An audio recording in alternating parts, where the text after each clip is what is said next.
Section 6.3, trig equations involving multiple angles. Multiple angles are going to mean where you have a 3 theta, a 4 theta, and you have to solve for theta. The way to do this is not to use your identity, but rather start with the general equation involving your k, and then put integers in for k until you get all of your solutions. So if you have a problem like this, where your sine 3 theta equals -1, the problem is that we don't want to use identities to get rid of it because it's not our 2 theta anymore. It's my 3 theta. And so what I want to do is actually figure out what my 3 theta has to equal by drawing the sine out. That becomes 270. And so my 3 theta is equal to 270 plus 360k. Now, that's going to be all of the solutions for 3 theta. But I only want the solutions between 0 and 360. So what I have, and again, I'm solving for theta. I'm not solving for 3 theta. So I want to divide through by 3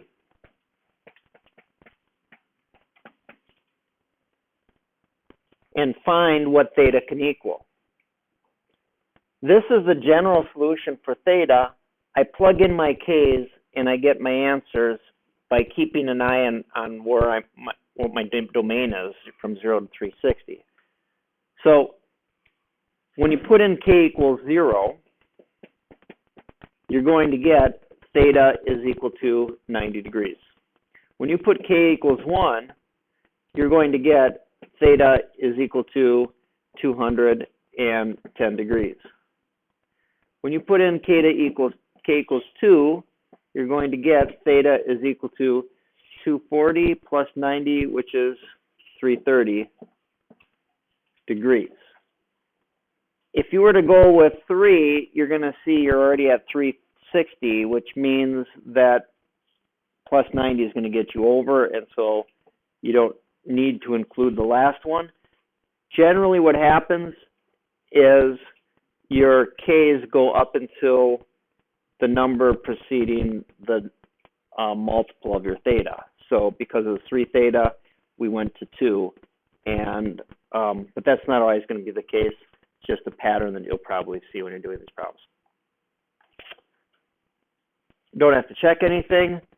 That's all you have for your answers. And so the next one's going to be number 12 in this section. Tangent 2x equals negative radical 3. And we're now looking at radians, which make it a little bit trickier because radians mean fractions. We're going to solve it the same way. We're going to look for the general equation. So this becomes 2x is equal to, and now I have to think, all right, tangent of what angle equals radical 3? If you look at your table, you should see that that's going to be 60 degrees. So if it's 60 degrees is my reference angle, I want to draw that, make sure I understand what I'm looking at.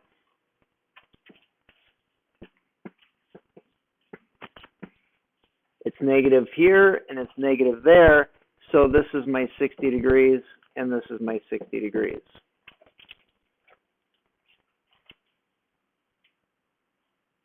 Which means that my 60 degrees, I can say 60 degrees or pi over 3, right? Either one. Now, coming back to here, 2x is going to equal, this is 3 pi over 3, so it's going to be 2 pi over 3 plus, now I can do this 2 different ways. I can say 2 pi over 3 plus pi, because it's going to hit every pi, or I could write 2 of them down and say 2x equals 5 pi over 3 plus 2 pi k. So either you're going to do it in 2 equations or 1 equation. depending upon what you're adding. I'm going to add pi k because I see that that's going to be a little bit easier than with two equations. Divide by 2.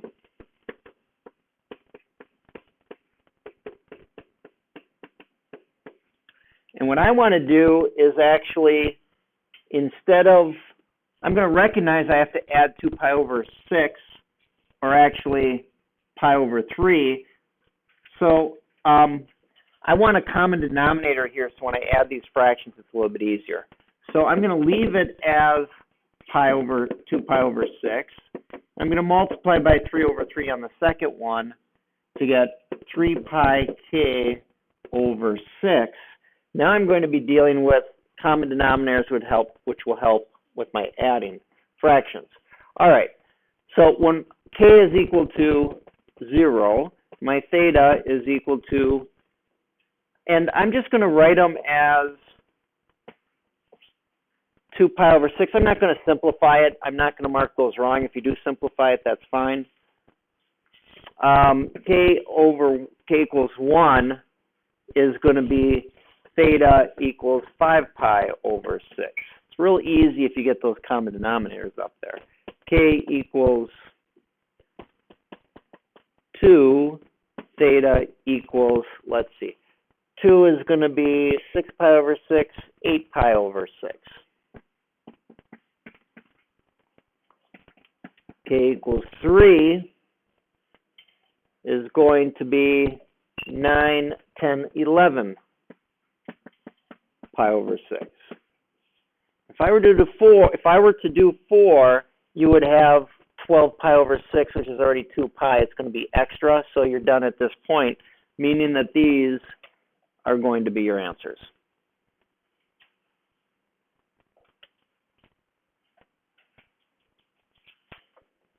Let's go to the next problem.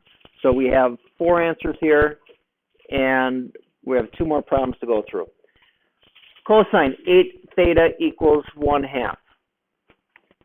8 theta equals 1/2. So again, I look at the directions, and the directions here say all degree solutions. Now that should be a relief now instead of a hassle, because when it says all degree solutions, that means leave your k in and call it good. Well, for this one, we're going to look at it, and there are 2 cases where the cosine is positive, one here and one here. And I know that the reference angle is going to be 60 degrees. Cosine of 60 equals 1/2. Then what I'm looking at are going to be 2 different equations to get my solutions, because you can't add a number to get to the next one. It's all plus 360. So your 8 theta is equal to 60 degrees plus 360 k. And your second one is going to be 8 theta equals 300 plus 360 k. I want to solve for theta, and then I can stop. So theta is equal to, let's see, 60 divided by 8 is going to be 15 divided by 2 plus 45k. And the second one, theta equals, let's see, 300 divided by 8 is 150 divided by 4, which is 75 divided by 2 plus 45k. You're done at that point. You don't have to go any further. You can see it can be a hassle, though, if you were to solve for a specific, so the 0 to 360, because you're dealing with these numbers, and it's real tedious. And let's look at the last problem. The last problem says that we have cosine of 2x cosine x minus sine 2x sine x equals 1 divided by radical 2. It's a little bit different problem. We're looking at the left side here. The left side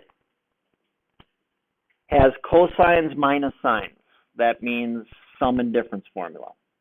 Looking back at those identities, we're going to see that this actually is a sum identity for cosines, which means that this is really equal to that. Cosine 2x plus x. You're taking the right side of the identity and going to the left side. It's just building an extra step into solving this problem. Now it's the same thing. We have radians. I have a positive cosine, so I now want to set it up. All right. Positive cosine is here and here. Reference angle is equal to pi over 4. That means this is pi over 4. This is pi over 4.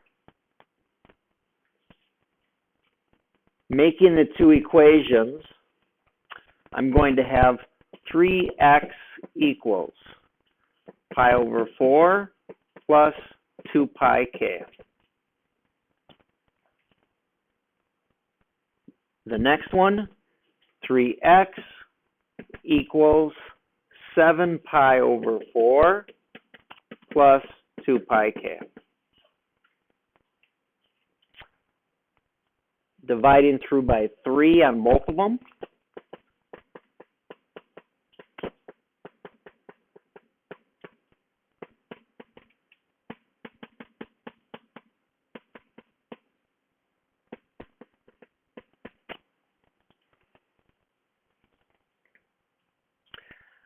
In anticipation of adding these fractions, I want to make sure I get common denominators. So what I want to do is rewrite these with common denominators. So x equals pi over 12 plus, multiplying by 4 over 4. This is going to be 8 pi k. And then the second one is x equals 7 pi over 12 plus 8 pi k over 12 again. That makes life easier when you're solving it for k. All right, now we can go ahead and list our answers for x. I can just think about k being 0, 1, 2, 3 up above and maybe getting my answers that way. Okay, k equals 0. When k equals 0, I get pi over 12, and I get 7 pi over 12. K equals 1. Putting 1 in, I'm going to end up with 9 pi over 12, right? There's a hidden 1 here. So it's 9 pi over 12 and 15 pi over 12. Again, I know I can simplify those, but just for the sake of doing this, I'm comfortable with leaving those unsimplified. Next, with 2, I get 16, 17 pi over 12, and putting in 2 here, 16, 23 pi over 12. If I were to put in 3, I would see that I already have 24, which means it's going to be more than 2 pi, and so I'm done. All of these answers are solutions to that problem. What did we do? We started with multiple angles. I solved for a general case of my multiple angle. Then I solved for my specific theta or x. Then I had to substitute in for my k to get all my answers. And then I listed those out. Tomorrow we're going to take one step further, and that'll be finally the end of solving equations.